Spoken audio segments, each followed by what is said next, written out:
All of that down and a whole lot more is adjunct professor at Montclair State University, Dan Geltrude. Dan, okay, so though the figure is actually the smallest that we've seen since March of 2021, the 2.9% number is the highest we saw inflation get to under the Trump presidency. This is very interesting. J.D. Vance said this yesterday. So he said, when they say that inflation is down, they mean from a baseline where groceries are already 30% more expensive than they were under Trump. They're really touting this new low. I mean, what does it say about the state of our economy?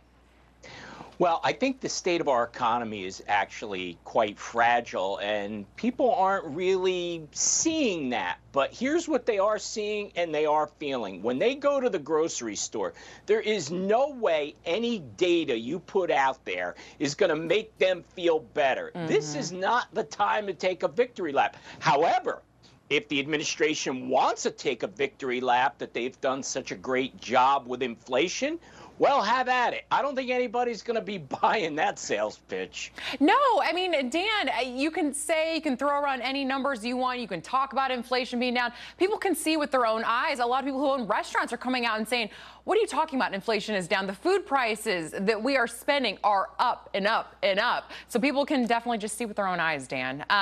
So in a rare antitrust lawsuit, the DOJ is actually considering breaking up Google after ruling its parent company, Alphabet, had monopolized the online market. Okay, so the ruling could cause Google to divest Android products and its Chrome browser. The department is also reportedly considering less severe options, such as having it share more data with competitors. Dan, I don't know. Do you think we'll see Google splitting up? I'm not so sure that the DOJ is going to go with the nuclear option and actually break up Google. However, when you look at this situation, Google controls 95% of the search market. So when you look at that, you say, hey, they're pretty much it. You know, there's not the competition there.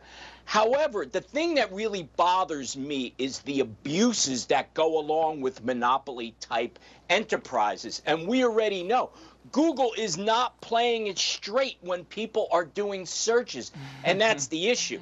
Now, also keep in mind the DOJ is looking at Apple, NVIDIA, Microsoft. So when you look at this whole situation, big tech has some real interest in what's going to happen with this Google case. Yeah, I love that you said that people are noticing that Google doesn't play it straight when it comes to searching. You try to search the Trump assassination attempt. You try to figure out how to donate to Trump. You Google Trump rally. Harris comes up. I mean, it's unbelievable how much they manipulate their search results. Okay, so ex-owner Elon Musk expanding his platform's AI tool Grok 2 to now generate images. So the tech CEO has been trying to compete with OpenAI, Google, and the artificial intelligence industry. X-users are now able to check out the beta version of this feature if they carry a premium subscription.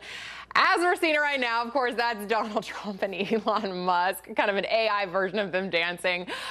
Dan, will this tool allow X to get ahead, maybe? Well, generally speaking, especially with our last topic, competition is good. And certainly Elon Musk has had his eye on competing with or in the AI arms race. So I think Elon Musk isn't going anywhere until he really gets in the mix of what's happening here. But as you and I talked about, there's real consequences to the advancement of AI. Look, they could have me and you dancing in that scene or having us do whatever. So there's a lot of dangers, and AI to me has really become just the Wild West, and we're only scratching the surface here.